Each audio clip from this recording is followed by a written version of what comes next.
अस्सलाम वालेकुम नाज़रीन, मैं हूं नईम खान। अपने डिजिटल प्लेटफॉर्म्स पर आपको खुशामदीद कहता हूं। उम्मीद है कि आप खैरियत से होंगे, अल्लाह आपको खैरियत से ही रखे। वीडियो में आगे बढ़ने से पहले आपसे हमेशा हमारी रिक्वेस्ट के हमारे चैनल को सब्सक्राइब करना मत भूलिएगा, बेल आइकन को प्रेस कर दीजिएगा और वीडियो अच्छी लगी तो लाइक और शेयर ज़रूर कीजिएगा। पाकिस्तान की मस्बत सफारतकारी दुनिया में अमन की उम्मीद बन गई।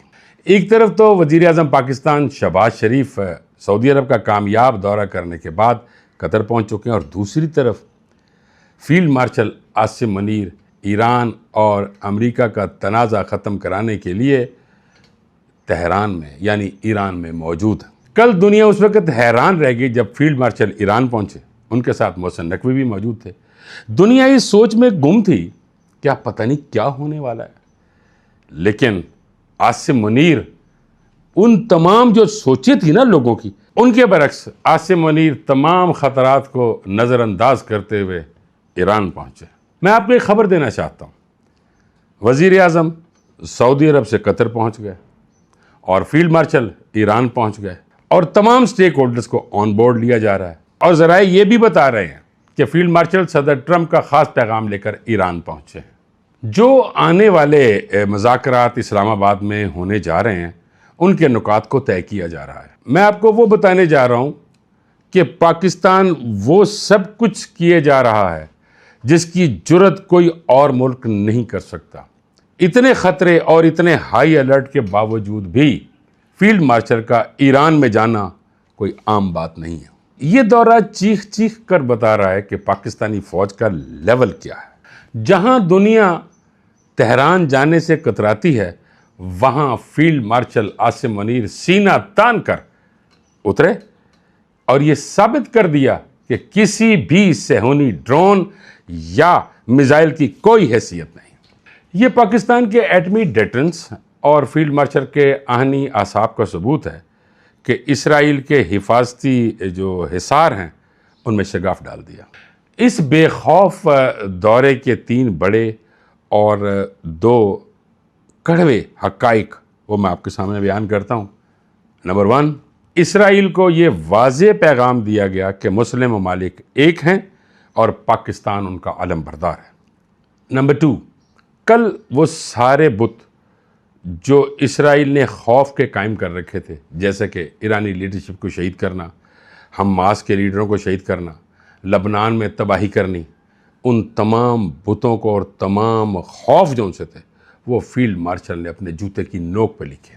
नंबर 3, किसी मुल्क का सिपा सालार ऐसे मुल्क में पहुंच जाए जो कि हालत जंग में हो और दुश्मन की गनों के बिल्कुल सामने हो, तो फिर ये जान लेना चाहिए कि उस मुल्क के सिपा सालार के पीछे उसकी बेहतरीन इंटेलिजेंस और फौज है। जब इस्लामाबाद टॉक्स का पहला मरहला ख़त्म हुआ तो इंटरनेशनल मीडिया ने ढोल पीटना शुरू कर दिया कि अब मुज़ाकरात नाकाम हो गए हैं और अब ईरान की खैर नहीं।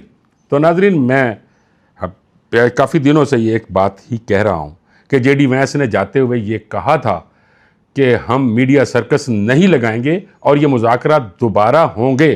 तो इसका मतलब क्या, इन मामलात में क्या हुआ, ये हम भी आपके साथ शेयर कर सकते हैं और शेयर करेंगे।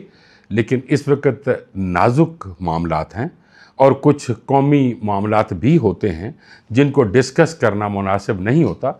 लेकिन आपको सिर्फ इतना ज़रूर अर्ज़ कर दूं कि मामलात बहुत बेहतरी की तरफ जा रहे हैं और इंशाअल्लाह अच्छी खबर नहीं बल्कि बहुत अच्छी खबरें आने वाली हैं। पाकिस्तान ने ईरान पे मुसल्लत जंग के ख़ात्मे के लिए जो कोशिशें की हैं और जो कर रहे हैं वो तारीख़ का हिस्सा ज़रूर बनेंगी। पाकिस्तान ने मज़लूम ईरानियों के लिए अमेरिका जैसे मुँह ज़ोर घोड़े को लगाम डाल दी और यकीन कीजिए आज पाकिस्तानी होने पे फ़ख्र महसूस करता हूँ। हमारे कुछ नाकदीन ये पिछली संडे से ये कह रहे हैं कि मुज़ाकरात के दौरान ही यानी ईरानी वफ़द की मौजूदगी में पाकिस्तान ने कुछ ट्रुप्स और जंगी जहाज़ सऊदी अरब भेजे हैं और ये इसलिए भेजे हैं कि ईरान पर प्रेशर डाला जाए कि अगर आप ना माने तो अमेरिका नहीं, सऊदी अरब नहीं, बल्कि हम आपके साथ जंग करेंगे। ये हमारे नाकदीन की सोच है। जबकि मैं उन अक्ल के अंधों को ये बताना चाहता हूँ कि वो अपनी गंदी सोच से बाज रहें और अपनी गंदी सोच को पाकिस्तान और पाकिस्तानियों पर मुसल्लत करने की कोशिश मत करें।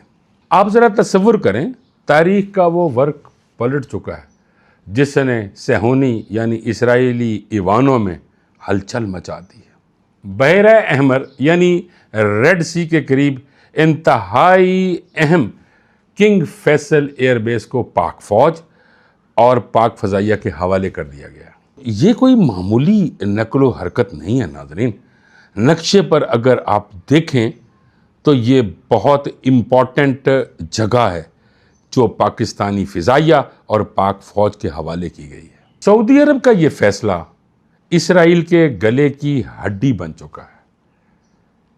चूँकि ऐसा मुल्क जो एटमी भी है और इसराइल को तस्लीम भी नहीं करता और जिसका वज़ीर दिफा ये कह चुका हो कि इसराइल को सफ़ा हस्ती से मिट जाना चाहिए, उस मुल्क का इजराइली सरहदों के इतना करीब पहुंच जाना जाहिर करता है कि बाजी वाकई पलट चुकी है।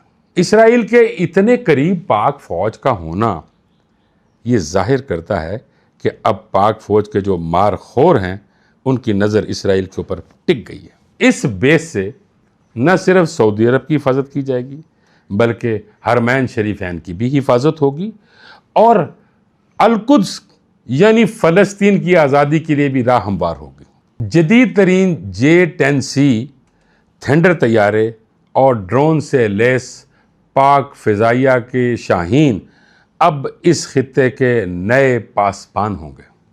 इस मौका पर मैं मोहसिन इंसानियत नबी करीम सल्लल्लाहु अलैहि वसल्लम की वो हदीस आप तक ज़रूर पहुँचाना चाहता हूँ जो कि अबू हुरैरा ने रिवायत की है और इब्न माजा में दर्ज है, 4090 उसका नंबर है, जिसका मफ़हूम ये है कि आप सल्लल्लाहु अलैहि वसल्लम ने इरशाद फरमाया, जब जंगें दर जंगें होंगी तो अल्लाह गैर अरब से ऐसी फ़ौज उठाएगा जो अरबों से अच्छे सवार होंगे और बेहतर हथियार रखते होंगे। अल्लाह उनके ज़रिए दीन की मदद फरमाएगा। आज पाकिस्तान के पास वो बेहतर हथियार यानी एटमी ताकत और मिसाइल भी मौजूद हैं और बेहतरीन सवार पाक फ़िज़ाइया भी मौजूद है जिसका लोहा पूरी दुनिया मान रही है। वीडियो के आखिर में मैं उन मुल्क दुश्मन अनासिर से ज़रूर ये अर्ज़ करना चाहता हूँ कि वो मुल्क दुश्मनी में इदारों को ना रौंदें। इदारों की कारकर्दगी पे जो सवाल उठा देते हैं आप, जो कि आप जानते भी नहीं होते कि आप क्या कह रहे हैं।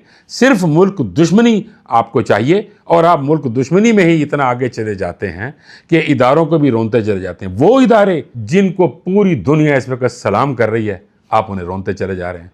खुदारा इससे बाज रहें। नाज़रीन, अब तक के लिए इतना ही। आपसे मुलाकात होगी अगले व्लॉग में। मुझे इजाज़त दीजिए। अल्लाह निगहबान।